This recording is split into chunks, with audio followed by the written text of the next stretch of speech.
Care like you just don't care. So, at any time during today, you feel like, yeah, I am with you on that one, just stick your fork right up in the air, and we know that you're with us. There are a lot of goodies in the swag bags, and I want to thank everybody who put something in there to make the bags so special. And I want to thank the speakers. And I don't usually introduce the speakers before I bring them up for the reason that I want it to be super spontaneous for the people when they come up here. But I will promise you this, every person today that's going to be sharing has a powerful message. The only thing I ask for my audience is that you have an open mind and an open heart to what they're sharing. We don't want any judgment, right? There's no judgment here in this room.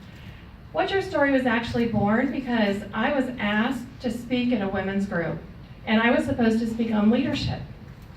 And I know a thing or two about leadership, and I thought, sure, why not? Except, I had this little voice in my head saying, it's time to tell your story. I was like, you're crazy. I'm not sharing my story. No one cares. It was my life, it was jacked up, I'm not sharing it. And you know, the closer and closer this luncheon got, the louder and louder that voice got in my head, it's time to share your story. So I called up Kimberly. I said, look, I feel like I'm supposed to share my story. She goes, I think that's perfect. I was like, darn it. I really wanted her to say, no, we want you to speak on leadership. So I went and I shared my story. I was nervous. And I stood up there because I thought, ugh, people are just going to be rolling their eyes. I don't care. Who is she? Why is she telling us this story? The exact opposite happened when I was done telling my story. A woman came up to me and she said, I've known you from this lunch for 3 years. And if somebody would have told me that story and guessed who it was from, I would have never guessed from you. She said, how are you even alive today?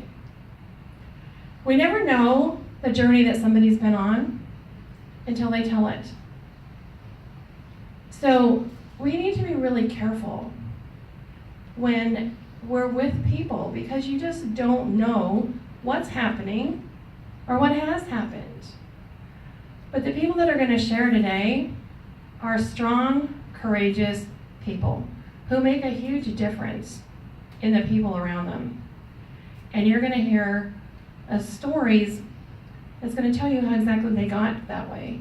You know, oftentimes we go through hard times, stressful situations, bad things, and we don't know why. Sometimes I question my childhood. Why would somebody allow a child to be raised by an alcoholic